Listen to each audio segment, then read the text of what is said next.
Bom, eu tô aqui com o Ed Batatão, candidato a governador do estado de Goiás, né? O Heber Dantas ele teve que se retirar porque ele foi fazer uma operação, porque ele tá com gengivite galopante. Não, Ah, fugiu do combate.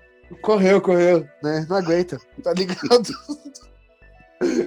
Então, o Ed, ele falou que esses últimos dias aí houve uma movimentação muito forte no Parlamento Europeu, responsabilizando o Bolsonaro pela crise no Brasil em vários aspectos, né? O Ed, galera, ele curte bastante política internacional, né? Ele consulta várias fotos, a gente já tava brincando que ele fica vendo TV russa e tal, novelas da Sibéria, essas coisas. É por causa disso que a gente zoa, porque de todos nós ele é o que mais se interessa por esse assunto de ir atrás e ver várias fontes e tudo, né? E aí eu queria saber, porque na verdade eu tô mais focado no que tá acontecendo agora, né? Eu tô muito focado na CPI e tudo, né? E aí Ed é a nossa conexão com o mundo lá fora, tá ligado? E aí, Ed, que fita foi essa? Bom, o Parlamento Europeu, já no começo da semana, eles falaram vários parlamentares lá, italiano, espanhol, inglês, assim, de toda a Europa, o pessoal que discursaram responsabilizando o Bolsonaro pelo descontrole da pandemia no Brasil, né? E a gente que tá aqui, a gente sabe isso, né? Isso derruba mais a nossa imagem lá fora, porque o Brasil vai sair dessa confusão como sendo um país cheio de problemas e que possivelmente a gente vai ter problema até para vender os produtos brasileiros lá fora, né? Aí esse bando de idiota ali do agronegócio vai perceber a furada que foi comprar esse discursinho idiota de comunismo. Foi como o Weber mesmo estava falando agora há pouco, né? Tipo, a China tá cortando um monte de compra de soja já, né? Já tá acontecendo, não é que vai acontecer, já tá rolando, né? Exatamente. E a China lembrou o Paulo Guedes essa semana de que eles, 97% da matéria-prima destinada à produção de qualquer vacina no mundo, não só a vacina chinesa, de origem chinesa, né? Porque a fábrica do mundo está tudo lá, tudo se fabrica lá. Então, assim, assim, não tem noção, eles não têm noção do que estão falando, do que estão fazendo. É um bando, assim, às vezes você pensa que é estratégia, mas às vezes aparentemente é só estupidez e burrice mesmo, é um negócio de louco. E o Paulo Guedes querendo que o povo morre logo, porque reclamam de que filho de porteiro ganha estudo, ganha fiéis para estudar, assim, ganha entre aspas, porque isso é pago depois, né? Assim, e depois reclama que o povo está vivendo demais. Assim, é o governo da estupidez, do tiro no pé, na burrice. Mas como foi essa movimentação do parlamento? Do Não, foi parlamento. com a convocatória oficial do parlamento é, europeu, Mas que você não tem, falou. assim, eles não têm o poder de lançar vetos para cima do Brasil, mas eles expõem essa situação no contexto do seio da União Europeia. O que significa isso? Que vários países vão olhar com muito mau olho, inclusive os produtos brasileiros, porque existe uma guerra comercial internacional aí mundo afora. O nosso pessoal aqui estão tão incompetentes, tão burros, que eles são capazes de ficar mal com todo mundo. Ficou mal com a China, fica mal com a União Europeia, fica mal até com os Estados Unidos, porque o suposto alinhamento do Bolsonaro com os Estados Unidos não era com os Estados Unidos, era só com o Trump, né? O Trump não foi eleito, ele ficou sem brinquedo, ele ficou perdido, sem fazer, sem saber o que fazer da vida, né? É isso. É mais uma corrosão da nossa imagem mundo afora. Porque o Parlamento Europeu é notícia em toda a Europa e até fora da Europa. Notícia no mundo, né? Tanto é que você sabe, entendeu? Né? De você que tá mais antenado, Oi, você tá deve aí? ter visto isso em vários. Você deve ter visto isso em vários lugares. Você que tá mais antenado nessa coisa. Tipo, né? Porque. Não, isso foi notícia em todo quanto é lugar do mundo. Então. Porque há alguns dias atrás, há uns 20 dias atrás, né, tava se falando de sanção mesmo, né, no Brasil, e sanção é um negócio que é muito sério, né, porque sanção, a gente nunca sofreu uma sanção internacional, né, o Brasil nunca sofreu, né, e Não, na sanção é... verdade, a gente sofre sanção via retardamento econômico, né? Porque o país é sabotado, mas Não, sanção. mas não, sanção, oficialmente uma sanção, oficial. Uma sanção oficial Uhum. a gente nunca recebeu, né? E sanção é um negócio complicado. Porque, assim, vamos supor que 10 países se juntam para fazer uma sanção contra o Brasil. Você entendeu? Né? Para derrubar a sanção, aí eles voltam lá porque eles estão puto da cara com o Brasil, certo? E a sanção fica lá, até ser votado contra, né? E aí, quando for votar a queda da sanção, todos os países que participaram da votação da sanção, eles precisam votar contra a sanção. Se um falar que não, é não. Você entendeu? Aí, No tipo, caso da União Europeia, né? no caso da União Europeia. Mas aí vamos supor que na próxima eleição a Itália vença alguém de extrema direita lá, que é provável que aconteça porque os movimentos neofascistas lá estão ficando cada vez mais fortes, né? É provável que isso aconteça. E a Itália participe dessa votação de sanção no Brasil. Né? Se o Lula, o esquerdão, estiver no poder, você acha que a Itália vai votar contra derrubar a sanção? Porra nenhuma, cara. Você O que entendeu? acontece é que existe sempre a briga comercial e existe a filantropia disfarçada de filantropia também. Os países de primeiro mundo mandam ONGs para o terceiro mundo, muitas vezes fazendo com aquela coisa de caridade, quando na verdade é recolhendo informação, sabotando. Então tem tudo isso também. E aí o Bolsonaro coloca assim, dá a faca e o queijo para eles, né? Porque não contém o desmatamento, muito pelo contrário, coloca um sujeito para cuidar do... É um desastre absoluto para cuidar do meio ambiente, que não cuida do meio ambiente, coloca o Paulo Guedes para cuidar da economia, que destrói a economia, e assim vai tudo. Parece que é um projeto de destruir o Brasil, né? Então, eu tive pensando sobre essas questões econômicas essa semana, né? E me ocorreu uma coisa, né? Que assim, esse negócio da China parar de comprar um pouco de soja, não toda a soja, mas eles diminuírem a compra de soja do Brasil, é um negócio que provavelmente não vai durar muito, né? Porque, na verdade, me corrige, você que manja mais de geopolítica, me corrige se eu estiver errado. Mas para a China é interessante que o Brasil ele tenha o PIB dele altamente baseado em agronegócio, porque isso desestimula a industrialização, beleza? Né? E aí, consequentemente, a industrialização ela acaba ficando toda ali na Ásia, né? Na verdade, você teve uma migração disso nos últimos talvez 20 anos, né? Talvez 30 anos, não sei, dessa força de industrialização para a China e para outros lugares da Ásia, né? Em detrimento da América Latina. Isso fez com que o capital migrasse também, né?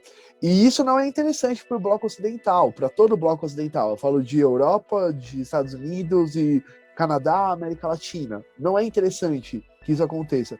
Então, o que eu tô achando que pode acontecer é que a industrialização ela seja reestimulada aqui no Brasil, até com incentivos americanos e europeus, né? Para quê? Para enfraquecer essa concentração industrial e de capital na Ásia. O que você acha disso? Você acha que eu estou viajando?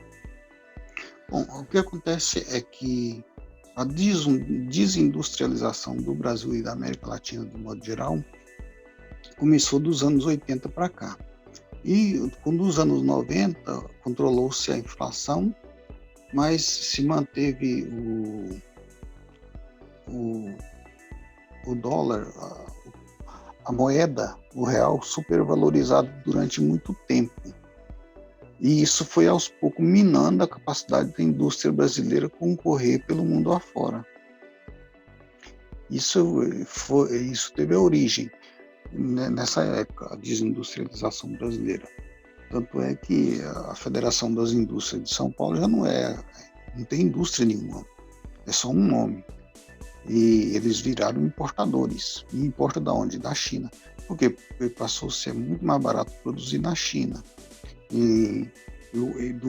Dos maiores problemas que o Brasil tem, esse é o mais forte, porque a indústria consegue remunerar melhor, paga mais imposto.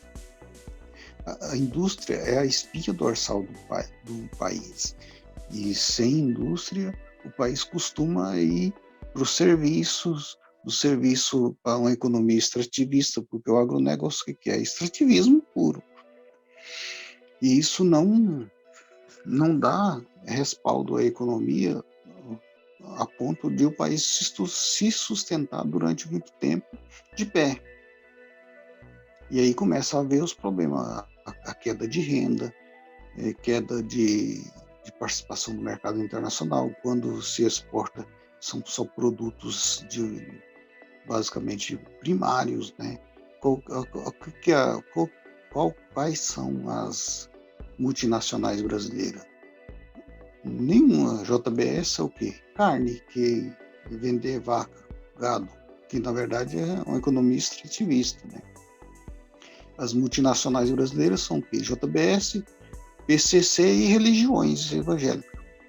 Essas são as multinacionais brasileiras que estão por aí, pelo mundo afora. E isso é assim, o Brasil está perdendo a oportunidade de competição mundo afora. Em relação se interessa para os Estados Unidos ou não, o Brasil tem indústria, nem tanto, porque eles também têm a indústria deles. Por que os norte-americanos elegeram o Trump? Porque eles perderam o emprego deles. A indústria automotiva norte-americana migrou-se toda para a Ásia, em busca de melhores, de preços de mão de obra mais barata. Atravessaram a fronteira, desceram para o México. Então, essa industrialização da China, mas a China, o que a China fez? Ela se incorporou no mercado internacional de forma inteligente, porque ela, assim, tudo bem, você quer vir aqui vender para nós aqui, mas você vai produzir aqui, vai fazer transferência de tecnologia, coisa que o Brasil fazia até no começo dos anos 80. Aí, dos anos 80 para cá, redemocratizou o país, acabou com a inflação, mas acabar com a inflação aí, acabou com o país também, porque acabou com a estrutura do país, que é a indústria, né? No Brasil, antigamente, a gente tinha muitas marcas nacionais de produtos industrializados. Por exemplo, eletrodoméstico, tinha várias empresas que fabricavam eletrodoméstico no Brasil. Hoje em dia, não, tudo fabricado na China. E assim, nos Estados Unidos, na Europa, foi se tornando muito caro produzir no Ocidente. E assim entregaram de mão beijada para a China o poder, que é a indústria, na verdade. O grande poder de um país é a indústria. Tanto é que antigamente se classificava um país se era pobre ou não. Eu lembro de ver isso no colégio, ainda quando eu estava, os países industrializados. Faz tempo, né? Isso aí, né? Então, tudo isso se deslocou para a Europa, para a Ásia, aliás. Então, o próprio Estados Unidos perdeu muito. Eles que começaram esse movimento do neoliberalismo no começo dos anos 80, eles viram o cidadão médio norte-americano, viu a renda deles cair drasticamente nos últimos 20, 30 anos. E por isso eles começam assim, porque é aquela coisa que você vai percebendo pouco a pouco. E quando a pessoa vê, quando o país viu, né, no caso aí, já tinha transferido toda a sua indústria para aquela região lá, em busca de um custo menor de produção. Aí o que acontece? Eles continuam fabricando lá e vendendo nos mercados de excelência do mundo, que seria a Europa e os Estados Unidos. Só que não perceberam que aos poucos a renda do povo europeu e dos norte-americanos começou a cair também, assim, do todo o resto do Ocidente. Eu me lembro que quando eu morava lá na Espanha, pô, os trabalhos lá todo precarizado também, todo precarizado assim. É um negócio impressionante. E assim, em plena Europa, você vê o povo assim que sentindo o baque da queda da riqueza deles, né? E isso começa a haver uma revolta em relação à China, quando na verdade quem colocou o poder lá foi o próprio poder econômico ocidental, que em busca de o mais barato a qualquer custo transferiu toda a riqueza produtiva para aquela região. E agora é um caminho que não parece ter volta.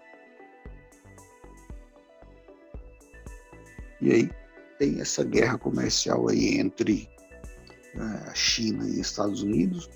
E o Brasil, o que acontece? Em vez de o Brasil usar dessa briga deles para tirar o proveito melhor, tanto de um quanto de outro, que é o que a Turquia faz, por exemplo, não, a gente fica mal com todo mundo. É um negócio assim, é impressionante, porque nós temos o pior governo no pior momento possível, tá? E o país não vai sair disso tão cedo, e nem tão facilmente. Por isso, uma eventual nova eleição do Lula, não sei se ele conseguiria reerguer a situação tão facilmente, porque a nossa elite, a elite econômica brasileira, ela é extremamente mesquinha, atrasada, rastaquera, burra, É, escravocrata. é complicado porque assim, o mundo está se dando conta de que o neoliberalismo é um barco furado, né? Porque na verdade, se a gente para ver isso, o que aconteceu Barco foi o furado que já entrou seguinte. água demais, né? O que aconteceu foi o seguinte, né? Tipo, foi-se adotado políticas neoliberais no Ocidente, mas não na Ásia, né? Tirando o Japão e a Coreia do Sul, que são países pequenos, são países isolados, são países que é diferente, né? Como são as mecânicas políticas ali, né? Então, o neoliberalismo ele não foi adotado pela China, entendeu? Né? Que é quando a gente está falando de Ásia, é principalmente deles que a gente está falando, né? E a coisa degringolou porque a prioridade não era acumular riqueza, a prioridade era desenvolver tecnologia, porque na verdade, Exatamente. porque na verdade a tecnologia é a riqueza, né? Hoje é isso, Uhum. entendeu? Né? E aí é isso. Então, na verdade, o Ocidente ele precisa. Quando eu falo do Ocidente, eu tô falando de todo mundo, tô falando da Europa, dos Estados Unidos, das nações emergentes da África, entendeu? Né, da África Ocidental, estou falando da América do Sul, da América Central, de todo mundo. Eles precisam urgentemente correr atrás disso, né? De parar com essas políticas neoliberais e correr atrás de indústria e tecnologia. É imprescindível que isso aconteça, né? E aí que eu imagino que nos próximos anos a gente vai ver um crescimento da indústria na América do Sul e na África, para ainda se ter mão de obra barata, você entendeu? Né? Não vai ser tanto quanto na China, mas eu acho que isso vai precisar acontecer. Isso é uma necessidade histórica, cara, tá ligado? Que isso role. Não é uma opção, se a gente fizer isso vai ser legal. Não, tem que fazer, porque senão o mundo inteiro vai ser da China. Já tá se É, tornando isso, o entendeu? futuro, o futuro é de quem domina a inteligência artificial, né? E aqui no Ocidente não usamos nem a natural. Ah, é. Basta... Oi, tá aí? Não, eu não falei nada, não. É. Pode seguir. Porque o norte-americano médio é tão burro quanto o brasileiro ou mais ainda. Mais ainda. É, eles são um bando de idiotas. Então, mas, na verdade, o povão, do modo geral, o povo comum, trabalhador no mundo inteiro, ele é mais ou menos igual, mais ou menos borrego. Agora, se tem governos mais espertos ou não, aí vai fazer diferença, né? Porque os chineses, mesmo sendo uma ditadura lá e tal, mesmo assim, eles estão ficando mais satisfeitos, porque as coisas estão melhorando para eles, né? É isso, né? Mas, e aí, cara, o que você acha sobre isso? Você acha que vai rolar uma reindustrialização? Você acha que vai ficar como tá? Como que é? Na verdade, eu acho que o Ocidente já perdeu essa briga. já era. né? E aí, se for verdade isso, qual é o futuro? Não tem futuro. Caramba, velho. Tô pensando que você ia me dar uma boa notícia. Pô, mano, me ajuda aqui, Ed. Não tem futuro? Então é isso aí. Futuro comprometido, né? Já era. Porque os Estados Unidos, na verdade, os Estados Unidos é o grande sabotador do mundo ocidental todo e o grande responsável por essa meleca. E eles, agora que eles acordaram tarde demais. Bom, vamos ver o que vai acontecer, entendeu? Eu espero que você esteja errado, tá ligado? Sobre Eu isso. também. Então, eu espero que você esteja errado sobre isso e que a gente consiga correr atrás do prejuízo, entendeu? Né? O Ocidente se deve isso, né? Vamos ver, né? Tipo, de repente essas políticas de redistribuição de renda que estão acontecendo nos Estados Unidos, mas provavelmente vão acontecer em outros lugares, talvez elas impulsionem a economia de alguma forma, né? Vamos ver o que pode acontecer. Eu acredito que a gente vai ver um processo de reindustrialização no Ocidente também, e desenvolvimento de tecnologia, né? Seria bom mais alguém, além da China e dos Estados Unidos, desenvolvendo um sistema de 5G, né? Tipo, para a Na gente não ficar. verdade, os chineses já estão no 6G. Os caras estão, assim, eles entraram de sola mesmo na globalização. Mas entraram, assim, para valer.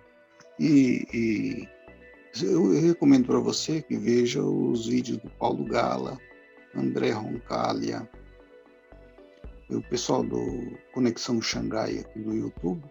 Você vai ver, você vai aprender muito sobre economia com eles lá. E sobre o quão confuso, o quão errática é o modelo econômico brasileiro, sobretudo o brasileiro. Porque do mundo ocidental inteiro, o modelo latino-americano e brasileiro em particular é terrível para a indústria, né? Para a inovação e tudo isso. Sim, é bem complicado, né? A gente estava falando antes, né? A gente vive aí também tem que falar rápido, porque senão você não consegue. Colonialismo, né? Tipo, a gente é uma cultura extrativista até hoje, mano. O bagulho é um pensamento do século XIX. Assim, Exatamente. do século XIX para trás, isso, né? A gente tá quase 2 séculos atrasado, né? No pensamento. É bem complicado isso, né? Por isso que eu falo que não usa nem a inteligência natural, imagina artificial. Pois é, mano. Bom, com essas palavras Animadoras. tão pouco cheias de esperança, acho que nós encerramos aqui. Eu vou ali, ó, chorar no chuveiro, porque é o que me resta, tá ligado? Né? É isso aí. Ainda bem que eu sou mentiroso, isso na verdade. Ufa. Não, eu espero que você esteja enganado. Eu espero que a gente consiga reagir a isso, né? Bom, vamos ver o que acontece, né? O futuro. A China pertence, pelo visto, né?